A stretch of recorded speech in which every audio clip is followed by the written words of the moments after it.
हैदराबाद के पुराने शहर में पुलिस ने एक बड़ी कार्रवाई करते हुए जिस्म फरोशी करवाने और इंसानी स्मगलिंग में मुलविस 3 मुलजिमीन को गिरफ्तार कर लिया, जबकि 3 मुतासरा खवातीन को बाजियाब करवाया गया। मुलजिमीन की शनाख्त 41 साल हाजिरा बेगम साकिन इस्माइल नगर बल्लागुड़ा, 32 साल ऑर्केस्ट्रा डांसर शहनाज साकिन मुराद नगर मेहदीपट्टनम और 23 साल ऑटो ड्राइवर समीर साकिन हाफिज बाबानगर कंचनबाग के तौर पर की गई है, जबकि दीगर 2 मुलजिमीन रूपा मुतवत्तिन बांग्लादेश और सरवर साकिन हैदराबाद मफरूर हैं।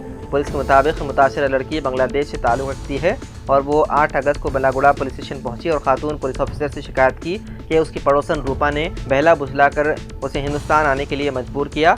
लड़की के बयान के मुताबिक फरवरी साल 2025 में रूपा ने उसे गैर कानूनी तौर पर कश्ती के जरिए बांग्लादेश से हिंदुस्तान पहुँचाई और पहले कोलकाता और वहाँ से ट्रेन के जरिए उसे लाया गया। बताया गया है कि हैदराबाद पहुँचकर रूपा ने मुतासरा को शहनाज के हवाले किया। बाददा समीर उसे हाजरा बेगम के घर ले गया। लड़की के बयान के मुताबिक हाजरा ने धमकी दी कि अगर वो जिस्म फरोशी से इनकार करती है तो उसे गैर कानूनी तौर पर हिंदुस्तान में दाखिल होने के इल्ज़ाम में जेल भेज दिया जाएगा। इस पर मुतासरा खौफजदा हो गई और उसके बाद से मुसलसल 6 माह तक उससे जबरी तौर पर जिस्म फरोशी करवाई गई। पुलिस के मुताबिक तकरीबन 10 दिन कबल मुतासरा ने पुलिस स्टेशन का बोर्ड देखा और पुलिस से मदद हासिल करने का मंसूबा बनाया। मौका मिलते ही वो किसी तरह पुलिस स्टेशन पहुंची और शिकायत दर्ज करवाई। लड़की के बयान की बुनियाद पर पुलिस ने तफ्तीश शुरू की और 8 अगस्त को हाजरा बेगम, शहनाज और समीर को मुख्तलिफ मकामात से उस वक्त गिरफ्तार किया जब वो फरार होने की कोशिश कर रहे थे। बताया गया है कि शहनाज के किराए के कमरे से मजीद 3 मुतासरा खवातीन को बाजियाब करवाया गया जो मगरबी बंगाल से लाई गई थी। पुलिस ने मुलजिमीन के पास से ऑटो, मोबाइल फ़ोन जब्त कर लिए।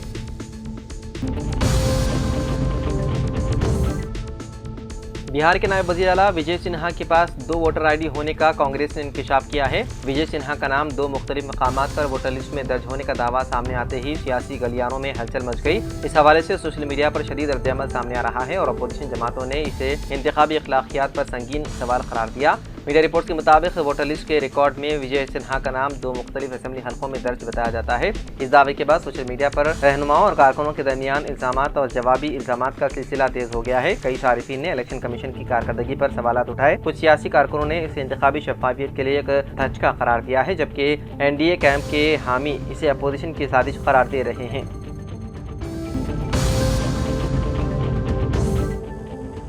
महकमे मौसमियात ने पेशकियासी की है कि तेलंगाना में आज से मूसलाधार से इंतहाई शदीद बारिश होने का इम्कान है।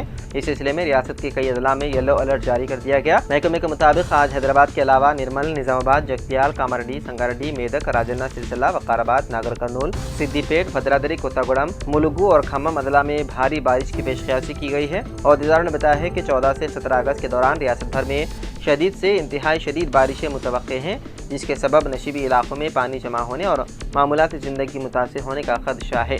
महकमे ने शहरियों को एहतियाती तदाबीर इख्तियार करने और गैर ज़रूरी सफ़र से गुरेज करने की हिदायत दी।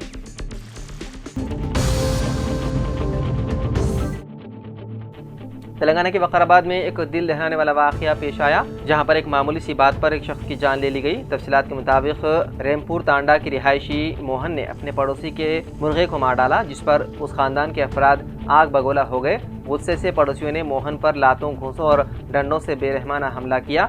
ऐनी शाहिदीन के मुताबिक हमले के दौरान मोहन की चीखों पुकार गांव में गूंजती रही, मगर कोई भी उसको बचाने नहीं आया। शदीद जख्मी हालत में उसे अस्पताल मुंतकिल किया गया, मगर हफ्ते के रोज वो जख्मों से जा मरना हो सका। पुलिस ने फौरी कार्रवाई करते हुए 3 मुलजिमीन के खिलाफ कत्ल का मुकदमा दर्ज कर लिया और तफ्तीश जारी है।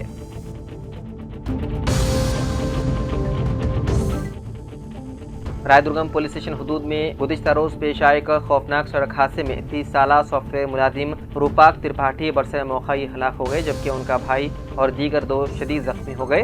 पुलिस के मुताबिक रूपाक त्रिपाठी, जो कि KPHB कॉलोनी में मुकीम थे, अपनी कार में दोस्तों और भाई के हमरा जा रहे थे कि अचानक गाड़ी बेकाबू होकर सड़क के डिवाइडर से टकरा गई और उलट गई। हादसा इस कदर शदीद था कि कार के परखच्चे उड़ गए और सड़क पर मलबा बिखर गया। जख्मियों को फौरी तौर पर करीबी अस्पताल मुंतकिल किया गया, ताहम रूपाक त्रिपाठी जख्मों की ताब न लाते हुए दम तोड़ गया। पुलिस ने मौके पर पहुंचकर शवाहिद इकट्ठा किए और हादसे के असबाब जानने के लिए केस दर्ज करते हुए तहकीकात की जा रही है।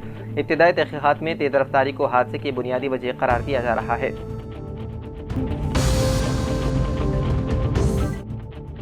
रियासत के तमाम सरकारी दफातर की छतों पर सोलार पावर प्लांट लगाने की ओहदेदारों को हुकूमत की हिदायत। नायब वज़ीर आला मल्लू भट्टी विक्रमार्का ने सोलार बरक़ी पैदावार पर खुसूसी तवज्जो देने की ओहदेदारों को हिदायत दी। सेक्रेटेरिएट में नायब वज़ीर आला ने आला ओहदेदारों के अलावा अजला कलेक्टर्स के साथ टेली कॉन्फ्रेंस से खिताब किया। उन्होंने कहा कि वज़ीर आला रेवंत रेड्डी सोलार बरक़ी की पैदावार पर खुसूसी तवज्जो दे रहे हैं और रियासती काबीना भी इस मामले में मुकम्मल ताउन कर रही है। रियासत के सरकारी इमारतों की छतों पर सोलार पावर प्लांट लगाने का नायब वज़ीर आला ने ओहदेदारों को मशवरा दिया। इसके अलावा ROF अरादियात में भी इंदिरा सोरा गिरिजन विकासम स्कीम पर अमलावरी के लिए अजला कलेक्टर्स को खुसूसी तवज्जो देने की हिदायत दी। उन्होंने तमाम अजला कलेक्ट्रेट दफातर में पार्किंग कैंटीन के प्लान्स हैदराबाद को रवाना करने की हिदायत दी। रियासत भर में तमाम कलेक्ट्रेट दफातर की इमारतों को एक ही नमूने के साथ तामीर करने की हिदायत दी। इसके अलावा इमारतों पर सोलार प्लांट्स के क़याम के लिए ज़रूरी डिज़ाइन तैयार करने की भी हिदायत दी।